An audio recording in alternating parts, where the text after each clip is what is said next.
Welcome to Module 11 of Suicide and Crisis Intervention Models. Today, we'll explore critical aspects of mental health crisis intervention, focusing on strategies for handling crisis over the telephone and online. With the growing reliance on telehealth, it's essential to understand how to manage these situations effectively and ethically. Telephone crisis lines provide immediate and convenient access to support.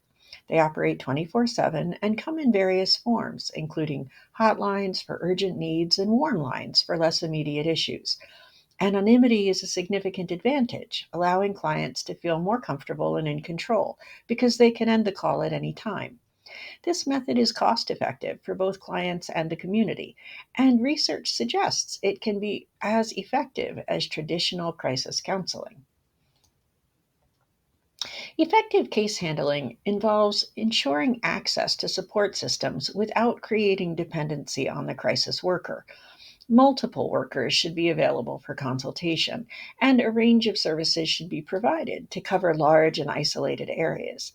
This comprehensive approach ensures that clients receive the necessary support, regardless of their geographic location.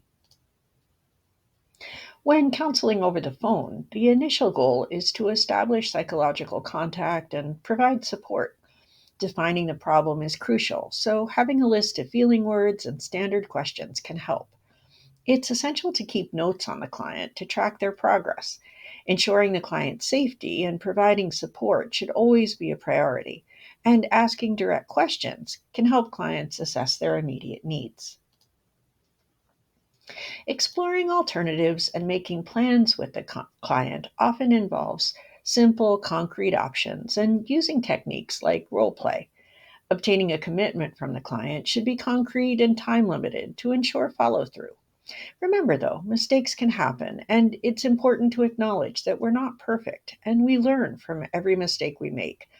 It's fairly common for new counselors to volunteer on crisis support lines. This can provide you with excellent experience in developing your skills. Be sure, though, to obtain supervision or consultation when undertaking any crisis related mental health work. For callers experiencing severe disturbances, it's important to help them slow down their emotions by focusing on the present moment. Avoid power struggles, especially with psychotic patients, by acknowledging their experiences without validating their hallucinations or delusions. For example, if a client says to you, "There's a hatchet in my head," you have a couple of choices. You can argue with their reality testing and say, "There's no hatchet."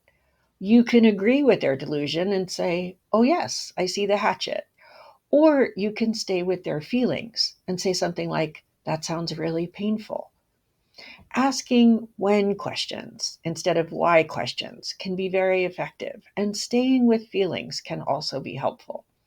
It's also crucial to assess the client's medication usage, as changes or noncompliance can significantly impact their mental health state. Keep your expectations realistic and maintain professional distance. Use I statements and seek supervision if needed. It's essential to be empathetic rather than sympathetic. Also, avoid placating statements like everything will work out all right. You don't know that, and it undermines your believability when you make statements that aren't grounded in fact. Always assess the client's lethality to ensure their safety and take appropriate action, such as referral to a higher level of care if they're at risk. Problem callers can include those who aren't in crisis but call just to talk, those who are seeking help for someone else, pranksters, and silent callers. For silent callers, patience is key.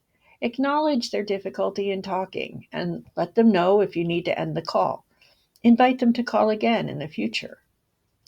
Manipulative callers might question the worker's ability or engage in role reversal or harassment.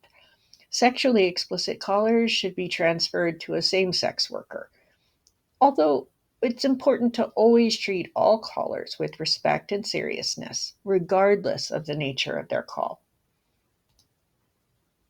When dealing with problem callers, use open ended questions and guide the conversation. Set limitations to manage the interaction effectively. If necessary, end the call if it becomes abusive, switch workers, or use conditioning techniques. Establishing clear administrative rules can help manage these systems effectively and systematically. Online crisis intervention is gaining traction, though it faces resistance from some professionals due to ethical concerns, the limited training available to crisis workers, and lack of humanistic values. However, many clients, particularly younger digital natives, are eager to use technologically based forms of therapy. It's crucial to balance these concerns with the growing demand for online support. Online counseling, as opposed to crisis counseling, offers frequent feedback through emails or instant messaging, and clients may feel more comfortable opening up quickly. However, it presents challenges such as the lack of a therapeutic frame, a reliable 60-minute session.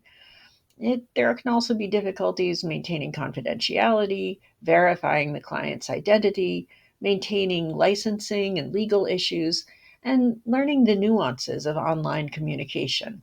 It's urgent that practitioners must be aware of these issues and take steps to address them.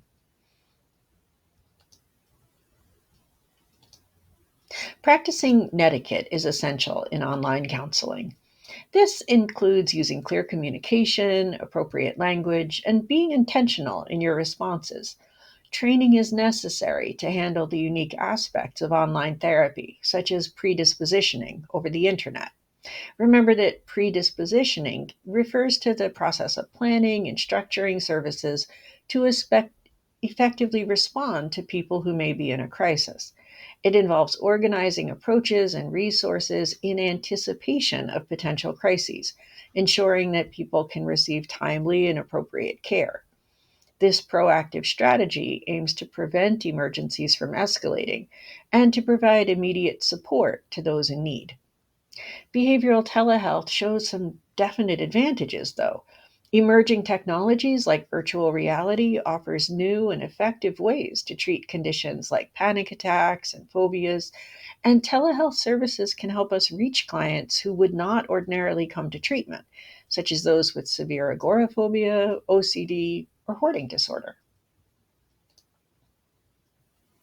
Telehealth raises several legal and ethical issues that require more research. Features like caller identification and phone logs need to be managed really carefully to protect client privacy. Volunteer hotline workers also face liability concerns. This emphasizes the need for proper training and supervision. Managing mental health crises through telephone and online platforms requires a unique set of skills and considerations. By applying and understanding these strategies, we can provide effective and ethical support to our clients, ensuring their safety and their well being.